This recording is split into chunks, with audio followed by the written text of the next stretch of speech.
Hello दोस्तों, आज हम करेंगे रीजनिंग के महत्वपूर्ण प्रश्न को हल। दोस्तों, इन प्रश्नों के अभ्यास के माध्यम से आप अपनी किसी भी परीक्षा की तैयारी को बेहतर कर सकते हो। आइए दोस्तों, शुरू करते हैं आज का हमारा पहला प्रश्न। दोस्तों, आपको यहाँ पर एक आकृति दिखाई दे रही होगी और इस आकृति में खंड किए गए हैं। और दोस्तों, प्रत्येक खंड में कुछ संख्या लिखी हुई है, एक संख्या लिखी हुई है यहाँ पर। प्रत्येक खंड में आप देख सकते हो 2 4 0, यहाँ पर प्रत्येक खंड में एक एक संख्या लिखी हुई है। लेकिन दोस्तों, आप यहाँ पर प्रश्न चिन्ह भी देख सकते हो।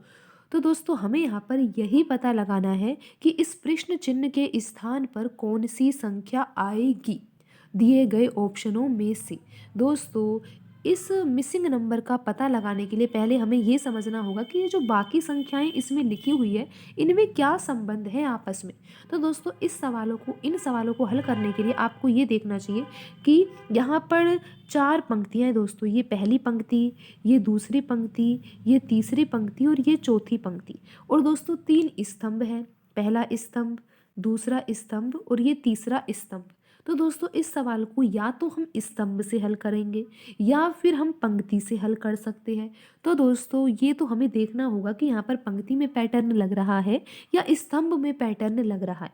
तो दोस्तों, इस सवाल को हम स्तंभ से हल करेंगे, यानी कि ये पहला स्तंभ, ये दूसरा स्तंभ, ये तीसरा स्तंभ।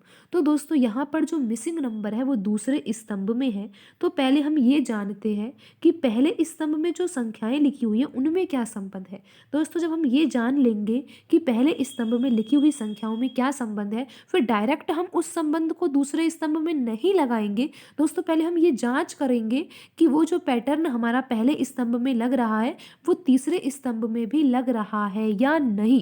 दोस्तों, अगर तीसरे स्तंभ में भी वही पैटर्न लग जाता है तो ही फिर हम यहाँ पर दूसरे स्तंभ में वही पैटर्न लगाएंगे और मिसिंग नंबर को प्राप्त करेंगे। आइए दोस्तों, पहले हम ये समझने का प्रयास करते हैं कि पहले स्तंभ में जो संख्याएं लिखी हुई है उनमें क्या संबंध है।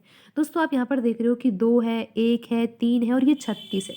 तो दोस्तों, यहाँ पर जो 36 लिखा हुआ है ना, ये बड़ी संख्या लिखी हुई है। तो अब आप ये समझने का प्रयास कीजिए यहाँ पे कि इन तीनों संख्याओं के द्वारा यहाँ पर ये जो चौथी संख्या लिखी हुई है 36, इसको कैसे प्राप्त किया जा सकता है। तो दोस्तों, आइए हम यहाँ पर देखने का प्रयास करते हैं कि 36 कैसे आ सकता है इन तीनों संख्याओं के द्वारा।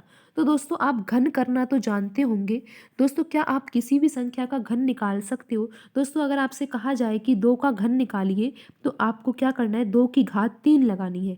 और दोस्तों, फिर आप क्या करोगे, 2 को 3 बार इस तरीके से खोलोगे। दोस्तों, जब आप 2 को 3 बार इस तरीके से खोलोगे और फिर इनका गुणा करोगे तो आपका आंसर यहाँ पे 8 आएगा। दोस्तों, तो यही क्या है, 2 का घन। तो दोस्तों, इस तरह से आप किसी भी संख्या का घन निकाल सकते हो।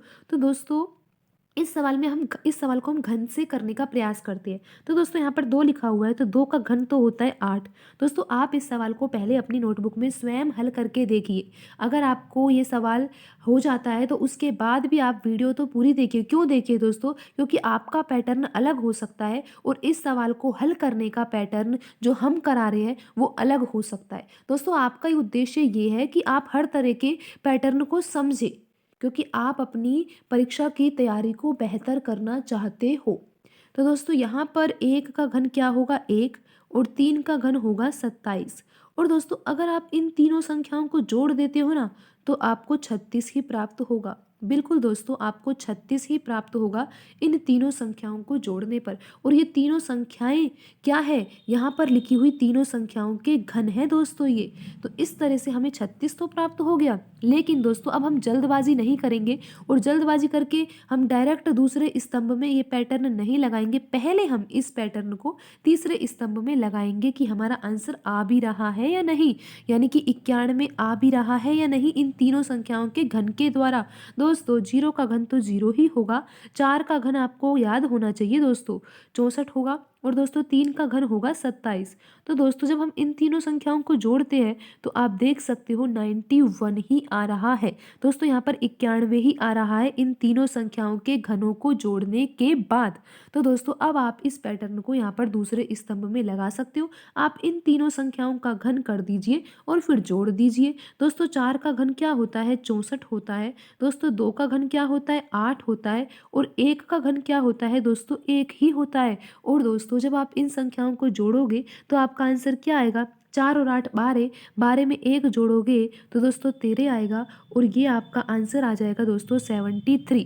बिल्कुल दोस्तों, यहाँ पर ऑप्शन बी में 73 ही लिखा हुआ है और यही आपका सही आंसर होगा। तो दोस्तों यहाँ पर जो मिसिंग नंबर है वो 73 आएगा और ऑप्शन बी आपका सही आंसर होगा। तो दोस्तों आज की वीडियो में इतना ही। मिलते हैं अगली वीडियो में नए सवालों के साथ। धन्यवाद दोस्तों।